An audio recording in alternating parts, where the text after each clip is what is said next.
اعوذ باللہ من الشیطان الرجیم بسم اللہ الرحمن الرحیم۔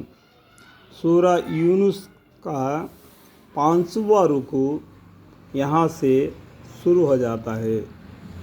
اور ان دلائل کے بعد بھی اگر آپ کو جھٹلاتے رہے، یعنی اللہ کی طرف سے دلائل آئے، روشن کتابیں آئے، پیغمبر آئے، بتانے کے باوجود بھی اگر آپ کو جھٹلاتے رہے تو بس آخری بات یہ کہہ دیجئے کہ اچھا صاحب، میرا کیا ہوا مجھ کو ملے گا، تمہارا کیا ہوا تم کو ملے گا نہ۔ وہ لوگ اتنا سمجھانے کے بعد میں نہیں مانتے، پر ان کو یہی ہے لاسٹ میں، اچھا صاحب میرا کیا ہوا مجھ کو ملے گا اور تمہارا کیا ہوا تم کو ملے گا، کیونکہ آخرت میں تم اللہ کے سامنے ہر آدمی کو جانا پڑے گا۔ اس ٹائم پر اپنا حساب اپنے کو دینا پڑے گا۔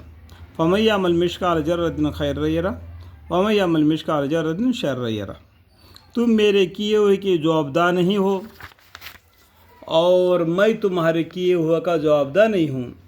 ایسا ہی سیم آیت پہلا پارے میں 206واں پیجی میں بھی آیا ہے، اور آپ ان کے ایمان کا توقع چھوڑ دیجئے۔ انہیں کو بعض ایسے بھی ہے جو ظاہر میں آپ کی طرف کان لگا بیٹھتے ہیں کہ آپ بہروں کو سنا کر ان کے ماننے کا انتظار کرتے ہیں۔ ان کے اندر جو نہیں ماننے والے ہیں وہ اپنا کان آپ کے طرف لگا کر دیکھتے سنتے ہیں، لیکن ان کا ایک کان میں سے جو گیا ہوا بات ان کا دل میں نہیں بیٹھتا، تو اس کو کیا ہوگا، بہرا ہے۔ بہرے کو سمجھانا مشکل ہی ہے۔ اگر وہ سنتا ہے، اگر ذہن میں نہیں جاتا ہے تو بہرا پن میں آ گیا۔ کیا بہروں کو سنا کر ان کے ماننے کا انتظار کرتے ہیں، گو ان کو سمجھ بھی نہ ہو۔ اور اس طرح ان میں بعض ایسے ہے کہ ظاہراً آپ کو معجزات کمالات دیکھ رہے ہیں، تو پھر کیا آپ اندھوں کو راستہ دکھلانا چاہتے ہیں؟ بہت سے آدمی ایسے معلوم ہوتے ہیں کہ ان کا پہناوٹ سے، ان کے طور طریقے سے، ارے باپ رے یہ تو بڑا سمجھتے ہیں، لیکن اس کو اتنا علم نہیں کہ وہ اندھا ہے، تو بولتے ہیں کہ تو پھر کیا آپ اندھوں کو راستہ دکھلانا چاہتے ہیں کہ اس کو آنکھیں نہیں، گو ان کو بصیرت بھی نہ ہو۔ بصیرت مطلب کا دیکھنا۔ جس کو علم ہوتا ہے وہ دیکھ لیتا ہے، جس کو کان ہوتا ہے وہ سن لیتا ہے، جس کو زبان ہوتا ہے وہ بولتا ہے۔ یقینی بات ہے کہ اللہ تعالیٰ لوگوں پر ظلم نہیں کرتا، لیکن لوگ خود ہی اپنے آپ کو تباہ کرتے ہیں۔ اللہ تعالیٰ نے انسانوں کو کبھی بھی ایسا نقصان یعنی غلطی میں نہیں پکڑنا چاہتا جب تک کہ وہاں کا رہنے والوں کو ان کو سمجھا نہ دے۔ اگر سمجھ میں نہیں گئے، وہی عمل میں رہے، تو اللہ تعالیٰ نام عمل پر اس کو جزا اور سزا دیں گے۔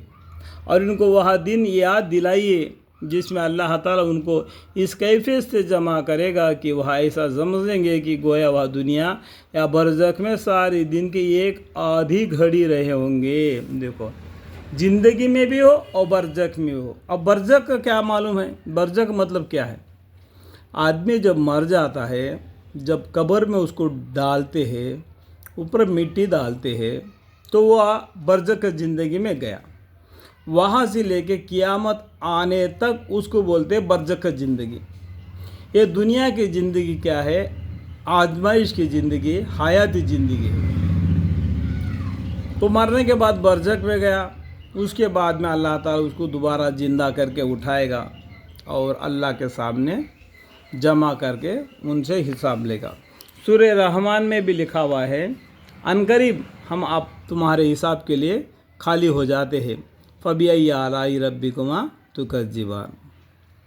اور مطلب یہ دنیا کا 1000 برس دنیا میں جینا اللہ کے پاس ایک روز کے برابر ہے۔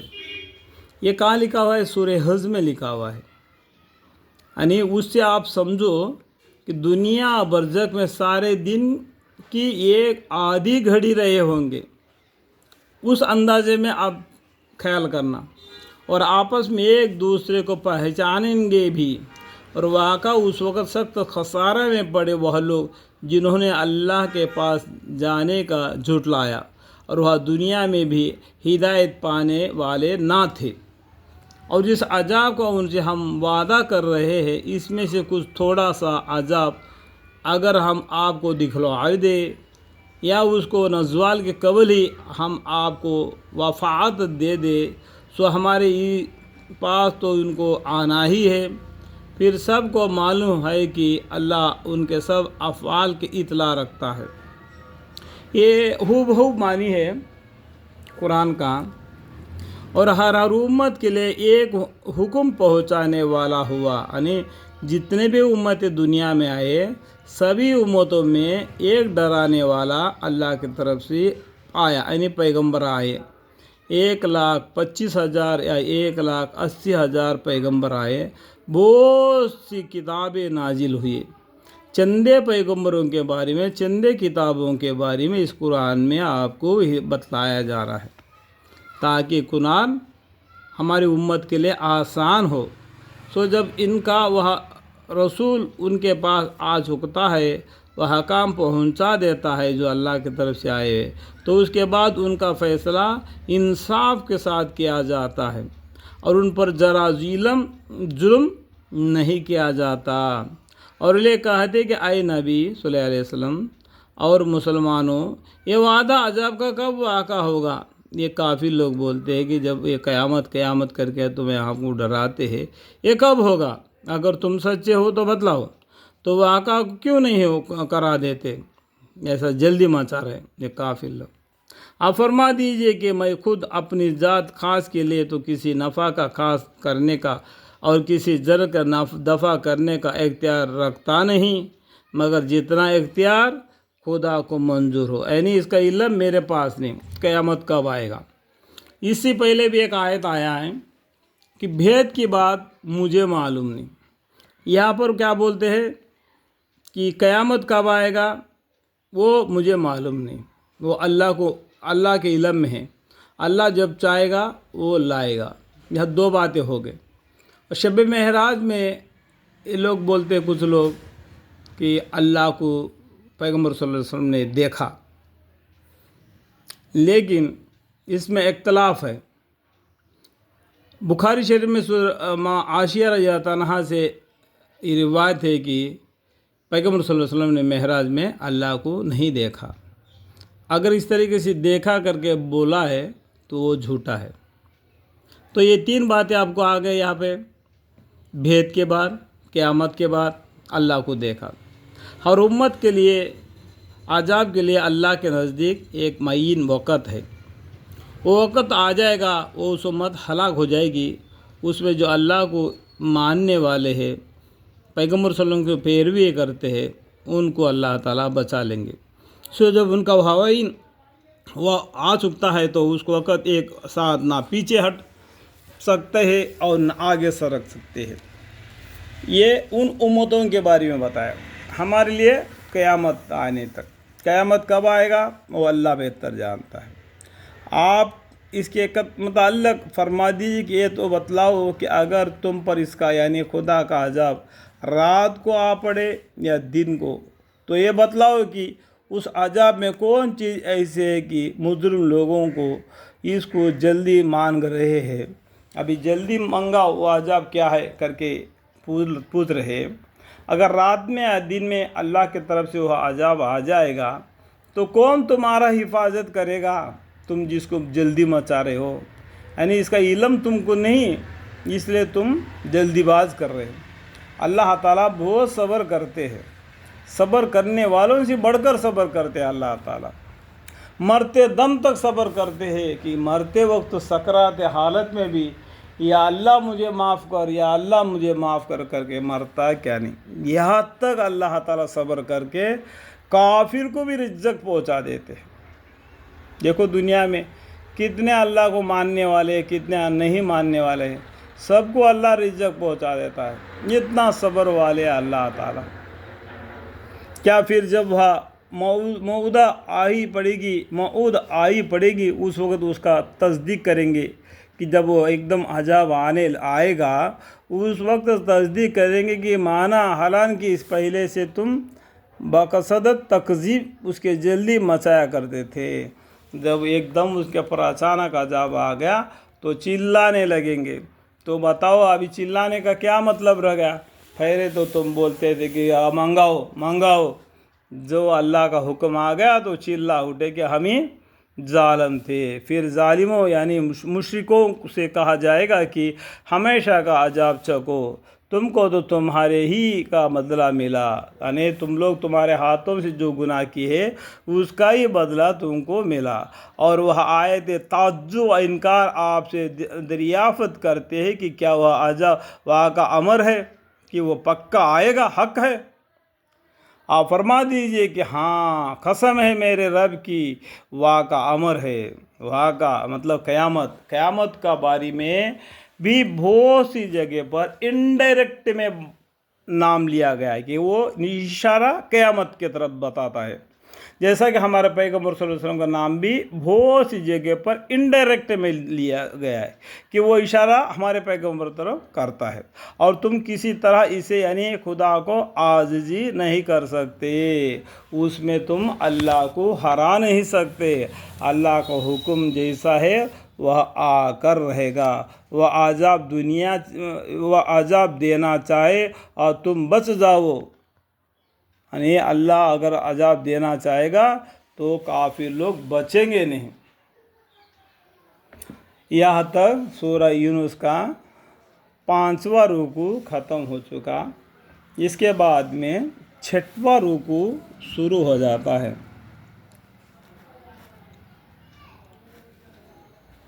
اور اگر ہر مشرک شخص کے پاس اتنا مال ہو کہ ساری زمین میں بھر جاوے، تب بھی اس کو دیکھ کر اپنی جان بچانے لگے، اور جب عذاب دیکھیں گے تو مزید فضیحت کے خوف سے پیشانی کو اپنے دل ہی میں پوشیدہ رکھیں گے۔ جب ایک دم عذاب آ جائے گا اس ٹائم پر، جیسے کہ دنیا میں بولتے ہیں نا، کوئی گناہ کریا تو گھوس دے کے یعنی لنچم دے کے اس سے بچ جاتا ہے، لیکن وہاں پر اللہ کے پاس کچھ نہیں رہتا ہے، نام اعمال ہی تمہارے ساتھ ہے۔ تو اس ٹائم پر اللہ تعالیٰ فیصلہ کریں گے، اس ٹائم پر یہ اپنا دل میں روتے رہیں گے کہ اللہ اگر دنیا میں ہم نیک کار ہوتے تو کیا اچھا ہوتا کہ ہم نے گناہ کر کے اپنے اوپر بڑا ہی ظلم کر بیٹھے، اور ان کا فیصلہ انصاف کے ساتھ ہوگا اور ان پر ذرا ظلم نہ ہوگا۔ یاد رکھو جتنی چیزیں آسمانوں میں ہے اور زمین میں ہے سب اللہ ہی کی ملک ہے۔ الا ان للہ ما فی السماوات والارض، یہ سب تم کو اس لیے دیا گیا کہ دنیا میں اس کو برت لو، اپنا زندگانی کو استعمال میں لے آؤ اور اللہ کی عبادت کرو۔ یہ تیرا میرا کچھ بھی نہیں، تیرا وہی ہے جو نیکی اور بدی، اور خالی ہاتھ آیا خالی ہاتھ زمین میں جائے گا۔ یاد رکھو کہ اللہ کا وعدہ سچا ہے، پس قیامت ضرور آئے گی، لیکن بہت سے آدمی یقین ہی نہیں کرتے۔ وہی جان ڈالتا ہے، وہی جان نکالتا ہے، وہو یحیی و یمیت وإلیہ ترجعون، اور تم سب اسی کے پاس لائے جاؤ گے اور حساب کتاب ہوگا۔ اے لوگو، یہاں پر بولتے ہیں تمام لوگوں کو، اے لوگو تمہارے پاس تمہارے رب کی طرف سے ایک ایسی چیز آئی ہے جو برے کاموں سے روکنے کے لیے نصیحت ہے، اور دلوں میں جو برے کاموں سے روک ہو جاتی ہے ان کے لیے شفا ہے اور رہنمائی کرنے والی ہے اور رحمت اور ذریعہ ثواب ہے۔ قرآن شریف اس کو تلاوت کرتے رہو گے تو ہماری زندگی کو بدل جائے گا، اور اسے نماز پڑھتے رہو گے تو آہستہ آہستہ تم مومن بن جاؤ گے۔ اللہ تعالیٰ تم کو پیسہ دیا تو زکوٰۃ دو گے تو اس کا عذاب سے بری ہو جائے گے۔ اگر زیادہ پیسہ ہوگا تو حج مبارک کا ادا کرو گے، ایک فرض تمہارا ادا ہو جائے گا۔ اگر تمہارے پاس طاقت ہے روزہ رکھو گے، اللہ کا حکم کو ماننے والے ہو گئیں گے، یعنی رفتہ متقی بن جاؤ گے۔ اور یہ سب برکت ایمان والوں کے لیے ہے۔ آپ ان سے کہہ دیجئے کہ جب قرآن ایسی چیز ہے بس لوگوں کو خدا کے اس انعام پر رحمت پر خوشی ہونا چاہیے۔ ایسا قرآن بابرکت والی اس امت کے لیے تمام لوگوں کے لیے اللہ تعالی نے نازل فرمایا، تو اس پر ہم نے خوش ہونا چاہیے، اللہ کو شکر ادا کرنا چاہیے۔ الحمدللہ رب العالمین۔ اور اس دنیا سے بے درجہ بہتر ہے جس کو جمع کر رہے ہیں۔ آپ ان سے کہہ دیجئے، یہ تو بتلاؤ کہ اللہ تعالیٰ نے تمہاری انتفاع کے لیے جو کچھ رزق بھیجتا تھا، پھر تم نے اپنی گھٹ سے اس کا کچھ حصہ حرام اور کچھ حصہ حلال قرار لیا۔ آپ ان سے پوچھئے کہ کیا تم کو خدا نے حکم دیا ہے یا محض اللہ پر اپنی طرف سے افطرا ہی کرتے ہو؟ اور جو لوگ اللہ پر جھوٹ افطرا باندھتے ہیں ان کا قیامت کے نسبت کیا گمان ہے؟ یہ سوال ہے۔ اللہ نے جو چیزیں حلال بتلایا اس کو حلال سمجھ کر کھانا، کچھ چیز حلال ہے اس کو حرام کر کے اس کو چھوڑنا نہیں۔ ان کا قیامت کا دن، قیامت کے روز کیا گمان ہوگا؟ اس دن وہ سوال پوچھیں گے اللہ تعالیٰ، ان کا کیا حل ہوگا؟ واقع لوگوں پر اللہ کا بڑا ہی فضل ہے، لیکن اکثر آدمی ان میں سے بے قدر ہے، ورنہ توبہ کر لیتے اللہم اغفر لی، اللہم اغفر لی۔ اور آپ خواہ کسی حال میں بھی ہو اور منجمل ان احوال کے آپ کہیں سے قرآن پڑھتے ہو، اور اس طرح اور لوگ بھی جتنے ہو، تم جو کام بھی کرتے ہو ہم کو سب کی خبر رہتی ہے۔ اللہ تعالیٰ کو سب چیزوں کی رہتی ہے۔ جب تم قرآن پڑھتے ہو تب بھی اس کا اطلاع ہوتا ہے، اور جو کام دنیا کا کرتے ہو تب بھی اللہ کو اس کا معلوم ہے تو کیا کام کرتے ہیں۔ سورہ محمد میں لکھا ہے تمہارا چلنا پھرنا اٹھنا بیٹھنا تک کا اللہ تعالیٰ خبر رکھتے ہیں۔ جب تم اس کام کو کرنا شروع کرتے ہو اور آپ کے رب کے علم سے کوئی چیز ذرہ برابر بھی غائب نہیں، اللہ کے علم میں کوئی ذرہ چیز بھی ایسا غائب نہیں جو اللہ کو نہ